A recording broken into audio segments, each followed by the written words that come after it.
안녕하십니까, 강영천입니다. 제가 최근에도 해외여행을 나가면서 여행자 보험에 가입하려고 하니까 스쿠버 다이빙을 할 경우면 그 가입이 불가능하다고 말했습니다. 도대체 이 사람들은 이 스쿠버 다이빙이 얼마나 안전한지 잘 모르고 있는 것 같습니다. 최근에 이게 독일에서 나온 이게 논문의 형식으로 나왔습니다. 그래서 거기 보면 스쿠버 다이빙 무엇이 위험한가 하는 그런 제목의 논문이고요. 이게 젠데라고 하는 그런 비즈니스 스쿨에서 어떤 분이 이런저런 교육단체에서 혹은 대내에서 발표한 사망자 위험성 뭐 이런 거를 취합해서 절대로 스쿠버 다이빙이 그다지 위험한 게 아니다라는 그런 주제로 이야기를 하고 있습니다. 물론 다이빙 사고에 대한 어떤 고찰과 함께 이런 짓을 하면 다른 거에 비해서는 좀 위험하다. 뭐 이런 내용도 다행히 포함되어 있습니다. 그래서 이 관련된 연구조사, 그 다음에 이 평균적인 다이버라는 표현을 쓰네요. 대부분 다이버들을 이야기하고 레크레이션 다이빙을 위주로 이야기를 합니다. 그래서 다이빙을 위험하게 만드는 요인이 뭐 있는가를 봤더니 결국은 개인적인 어떤 뭐 신체 건강 의학적인 문제, 그 다음에 이 사고가 우리가 엉킴 뭐 어디 이렇게 들어갔다가 갇히고 하는 그런 문제들 있죠. 그 다음에 아무래도 딥다이빙을 해보니까 위험성이 있더라. 그래서 레크레이션 한계 40m를 가급적 지키는 게 좋겠다. 그다음에 딥다이빙 할 사람들은 그거에 대한 충분한 어떤 준비, 교육 뭐 이런 걸 하고 해라. 그 다음에 반갑게도 이 솔로 다이빙이 위험하다는 그 통계도 나와 있습니다. 그래서 결론까지를 한번 소개시켜 드리겠습니다. 대부분 생명보험, 뭐 여행자 보험, 건강보험에서 다 거부당하고 있죠. 근데 절대로 스쿠버 다이빙의 위험성이 다른 활동에 비해서 그렇게 위험한 게 아니라는 어떤 결론을 가지고 이야기를 시작을 합니다. 이게 조사를 하기 위해서 이 사람들이 엄청 고생을 했어요. 그래서 어느 의료단체나 뭐 이런 데서 이거를 통계적으로 발표하는 데가 거의 없죠. 덴에서는 매년 사망 사고 같은 거를 모아서 보고하고 있고요. 지금 최근에 패디, 그 다음에 이 비색, 브리티시 서브 아쿠아 클럽, 여기서도 매년 이 사망 사고에 대한 보고서를 내고 있습니다. 근데 다이빙과 관련된 사망 중에서 이 사람이 정확하게 사망한 원인을 찾아내는 것이 3분의 1이 채되지 않습니다. 그래서 그 중에서 이제 부검이 가능했던 그런 경우에서 사실 익사라고 나와 있는 게 세 번째 많은 원인이 됩니다. 그 이외에는 지금 명확하게 예를 들어서 뇌동맥 공기색제나 이런 게 발견되는 경우가 있겠죠. 그렇지만 정확하게 이 사람이 심장에 의해서 그렇다. 그 다음에 뭐 폐가 그렇다. 이렇게 밝혀내는 것보다 제일 많은 게 이 사람 익사했습니다. 라고 결론을 내리는 경우가 많다고 되어 있습니다. 지금 이 그림은 덴에서 매년 발간하는 다이빙 페이탈리티 리포트라는 게 있습니다. 다이빙 사망사고 보고서입니다.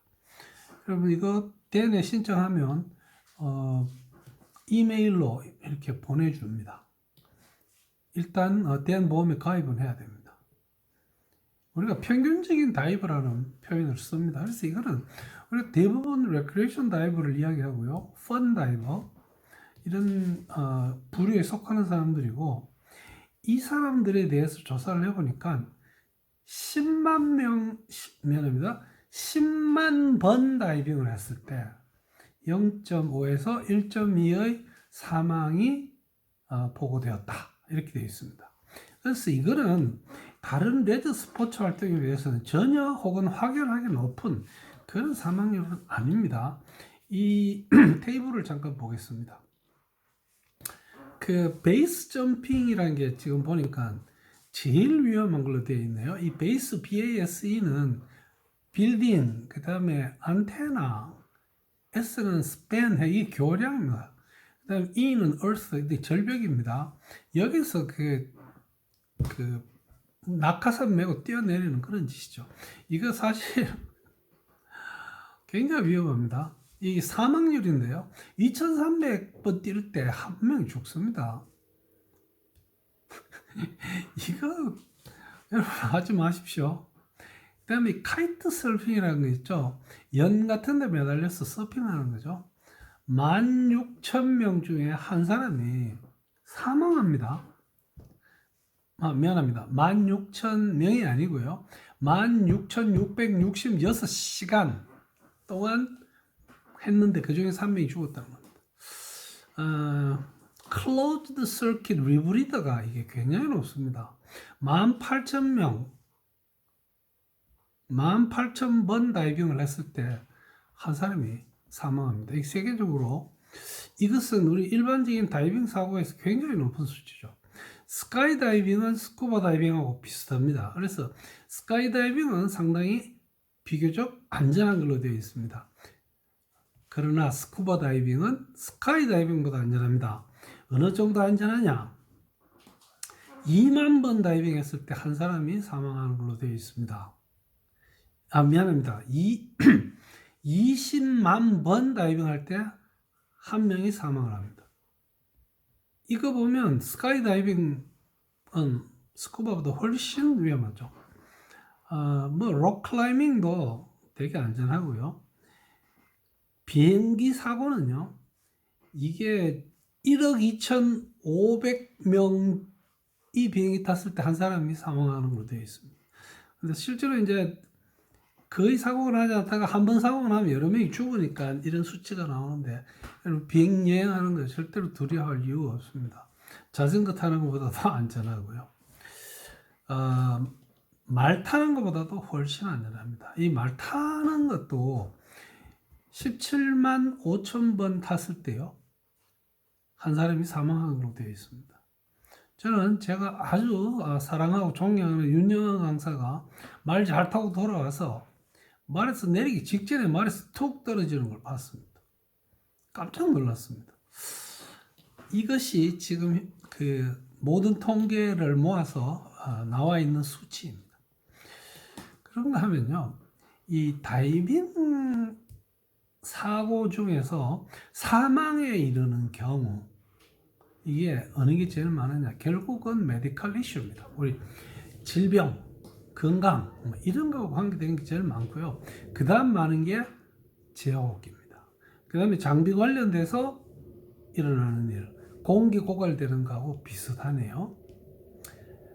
다이빙 전에 적절하게 체크하지 않으면 밸브가 열려 있는지, 공기가 탱크 안에 200바 충분히 들어있는지 이런 거 다 확인을 해야 됩니다. 그 다음에는 어디에 엉키거나 갇히는 경우고요. 경험 부족으로 사망하는 경우도 이게 기록이 되어 있습니다. 사실 다이빙 사고의 거의 주종이 건강에 의한 거네요. 그래서 스쿠버 다이빙 위험성 중에서 이 의학적인 문제, 건강상 문제입니다. 우리가 그 어느 정도는 나이가 들어도 꾸준히 운동을 해서 내 몸을 스쿠버 다이빙에 최적화해 놓으면 안전합니다. 제가 지금 이 녹화를 하고 있는 방이 제가 803 안에 있는 제 사무실인데 참 조용한데 오늘 비행기가 날아가네요. 여러분 혹시 잡음이 들리시면 용서해 주십시오. 이 그림에 나와 있듯이 이렇게 사무실에서 잔뜩 피곤한 사람은 그대로 다이빙해서는 안 됩니다. 충분히 휴식을 취한 다음에 다이빙하기 전에는 내 몸이 정상 혹은 건강한 느낌을 가지고 다이빙을 시작해야 됩니다.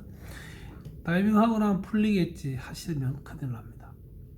만성질환이 있는 분들요, 저처럼 노환이 있거나 신장에 좀 문제가 있거나 심장에도 부정맥이 있거나 이런 사람들 주의를 요합니다. 심혈관계 질환이 사실 다이빙 사망사고의 큰 원인에 속합니다. 다이빙을 금지하는 어떤 몸 상태들이 여러 개 나와 있습니다. 간질, 자발성 폐기종, 기흉 이런 거요. 중이염 있으면 다이빙을 할 수가 없죠. 그런데도 무리하게 하는 경우도 있는 것 같습니다. 그래서 이런 것들은 우리가 다이빙 교육을 받을 때 처음 시작할 때 메디컬 스테이트먼트, 의료 진술서라는 것을 제출하는데 그 안에 진솔되게 답하고 병원에서 의사의 진단을 받고 거기서 이 정도는 여러분이 다이빙 해도 되겠습니다라는 서명을 받을 때 다이빙을 하면 의학적인 문제로 인한 사망사고는 줄일 수 있을 겁니다. 이 엉킴 이야기입니다. 이게 지금 영어로는 두 가지 경우인데요. 인탱글먼트는 내가 어딘가 이렇게 붙잡히는 거고요. 엔트랩먼트는 그게 갇히는 걸 이야기합니다. 이거 우리나라 남해안, 동해안에도 많이 있습니다. 이 그물들, 특히 그 남해안, 서해안에 떠다니는 그 유령 그물요. 이거 사실 신경 많이 쓰입니다. 동굴 다이빙 교육받지 않고 겁 없이 들어가면 큰일 납니다. 동굴 다이빙도 하면서 라이트도 변변찮게 들고 들어갔다가 못 나오는 경우가 있죠. 난파선 내부 침투 마찬가지고요. 아이스 다이빙 다 마찬가지입니다. 충분한 교육으로 충분히 우리가 예방을 할 수 있죠. 이 닷줄 같은 거 내려와 있는데 거기에 내 장비, 호흡기 혹은 탱크 밸브 이런 게 걸려가지고 그냥 침착하게 벗어나면 되는데 이게 잘못하면 패닉에 빠지게 되고 이렇게 되면 이게 사고로 연결이 됩니다. 우리가 지금 보면 번지 줄을 주머니나 뭐 심지어는 BC 같은 데도 많이 달고 있습니다. 이런 것도 다 엉킴의 원인이 됩니다. 필요 없는 거는 제거를 하시는 게 더 안전합니다.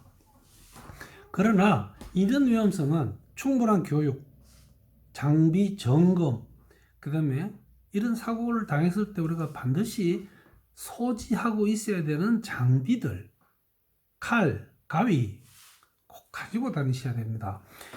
액세서리는 액세서리가 아닙니다. 다이빙에서의 모든 액세서리는 필수 장비입니다. 그 다음에 한 가지 중요한 게 바로 버디 다이빙이죠. 버디가 있으면 이런 황당한 일을 당했을 때 도와줄 수 있습니다. 그 다음 이제 이 말씀을 드리면서도 제가 조금 좀 미안한 생각이 듭니다. 왜냐하면 지금 우리나라에서 이 레크리에이셔널 테크니컬 다이빙이 굉장히 유행을 하고 있습니다. 깊은 수심 다이빙에서 얕은 수심, 즉 우리가 얕다고 하는 것은 레크리에이셔널 다이빙의 한계인 40m보다 얕은 수심을 이야기합니다. 깊은 수심에 들어갈수록 사망사고가 증가합니다. 자, 지금 현재 통계적으로 다이빙의 89%는 레크리에이셔널 다이빙의 한계 수심인 40m 이내에서 진행이 됩니다. 그런데 전체 다이빙 관련 사망사고의 62%가 여기서 나타납니다. 즉 90%에 가까운 다이빙 횟수 중에서 사망사고는 사실은 62%입니다. 그런데 전체 다이빙 활동의 11%가 40m보다 깊은 수심, 테크니컬 다이빙, 상업 다이빙도 깊은 수심에서 많이 이루어지죠. 여기에서 전체 사망사고의 38%, 즉 수심이 40m보다 깊어지니까 사망 확률이 3.5배 높아집니다. 이건 여러 가지 이유가 있습니다. 지금 이 도표도 보시면 수심에 따라서 사망사고와 일반 사고가 어떻게 벌어지는가를 보여주고 있습니다. 그래서 여기 보면 그 제일 얕은 수심부터 약 4m 정도까지 봤을 때 일반 사고는 10개인데 사망 사고는 하나밖에 없습니다. 그런데 수심이 51m, 60m 이렇게 내려갈수록 사망 사고가 더 많아집니다. 그래서 이것은 굉장히 어떤 의미 있는 유의한 그런 통계라고 보입니다. 솔로 다이빙 하지 마십시오. 이게 버디 다이빙에 의해서요.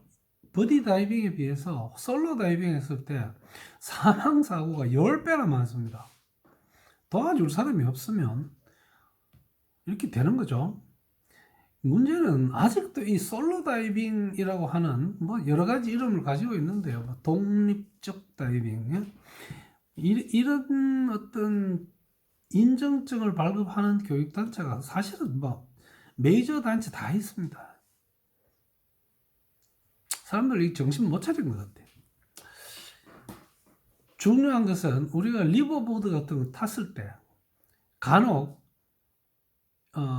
너무 초보를 내한테 버디 좀 해달라고 리버보드에서 붙입니다. 거절할 수 있습니다, 여러분. 근데 거절을 하게 되면 그때는 본인이 혼자서 다이빙을 해야 됩니다. 혼자 다이빙할 수 있는 자격증을 가지고 있거나 안 그러면 테스트를 받습니다.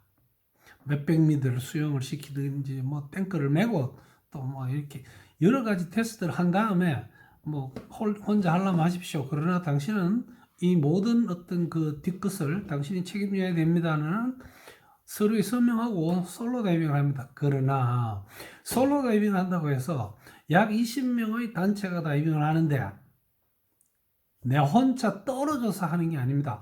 반드시 팀 안에 속해 있고 단지 버디가 없다는 거죠. 이것도 절대로 바람직한 짓은 아닙니다. 제호흡기가 그 위험성은 사실 다이빙 하시는 분들은 대부분 다 알고는 있죠. 뭐 제호흡기라는 건 잘 아시겠지만 내가 들이마신 공기에서 산소를 5% 사용하고 16%를 내뿜습니다. 거기에 약간의 산소를 보충해줘서 또 똑같이 호흡을 합니다. 이 이산화탄소를 흡수하는 그 소다라임이라는 화학 물질이 있죠. 이게 사실 다이빙에서는 그 위험성을 조금이라도 줄이기 위해서 소다라임을 한번 쓰면 다 버리게 되어 있습니다. 그러나 병원에서 마취과 같은 데서는 이 소다라임을 한 10번 정도 재생해서 씁니다. 사용한 소다라임을 딱 이 밖에 내가지고 바짝 말릅니다. 그러면 거기에 묻어있는 이산화탄소 날아갑니다. 그럼 또 사용해도 됩니다. 그 대부분 병원에서 마취과의 경우에 한 10번 정도 재사용을 합니다. 그러나 스쿠버 다이빙에서는 만약에 무슨 일이 생기면 워낙 위험하니까 또 소다라임을 많이 팔아야 되니까 한 번 쓰고 버리게 하고 있습니다. 어쨌든 이 제호흡기는 사실 이 2000년부터 우리한테 들어왔습니다. 그 전까지 1999년까지는 군인들이 사용했고요. 그 다음에 이 프로페셔널 다이빙 하는 사람들만 사용했죠. 그 이유는 뭐 보다 깊게 들어갈 수 있고 보다 오래 다이빙을 할 수 있습니다. 근데 지금 현재 이 제호흡기로 인한 사망사고가 자꾸 발생하니까 대내에서 제호흡기 다이빙은 고위험군이라고 분류를 해놨습니다. 기계 고장의 위험성이 제호흡기 아닌 일반 스쿠버 장비의 사고보다 고장이 생길 확률보다 25배 높은 걸로 되어 있습니다. 제호흡기에는 굉장히 많은 종류의 어떤 기계적인 뭐 연결, 화학적인 사용, 뭐 이런 것들이 포함되어 있어서 사실 저도 뭐 너무너무 사랑하는 우리 제자 강사이고 또 뭐 코스 디렉터도 되고 하셨던 분도 이 제호흡기 사망을 하셨죠. 제가 알고 있는 이렇게 좋아하던 다이버들이 자꾸 제호흡기로 사고를 당해가지고 저는 제 자신도 이걸 당연히 하지 않고 있고요. 뭐 그렇게 권하지 않습니다. 뭐 제호흡기 판매하시고 교육하시는 분들한테는 좀 죄송하지만 분명히 위험합니다. 그래서 2000년 이후에 전체 다이빙 사망 사고의 6%가 제호흡기 다이빙 사망 사고입니다. 10만 번 다이빙 했을 때요, 일반 다이버의 10배입니다. 그래서 제호흡기는 분명히 아직까지는 위험성이 매우 높은 제호흡 다이빙의 한 형태라는 것을 말씀을 드리겠습니다. 몇 가지 요약을 해보면요, 여러분 몸 상태가 안 좋을 때는 다이빙 하지 마십시오. 제발 아이고 몸이 찌부둥해서 내가 물에 들어가서 좀 풀란다, 이거 안 됩니다. 안 좋을 때는 쉬셔야 됩니다. 그 다음에 평소에 건강을 유지하십시오. 저처럼 젊은 사람들은 괜찮습니다. 그러나 나이가 많은 60대가 지난 여러분들이 여전히 다이빙을 즐긴다면 내 몸을 스쿠버 다이빙에 최적화할 수 있는 운동들을 하셔야 됩니다. 제일 좋은 게 근육 운동이고, 그 다음 좋은 게 심폐 운동입니다. 유산소 운동 많이 하셔야 됩니다. 대심도 테크니컬 다이빙은 분명히 위험합니다.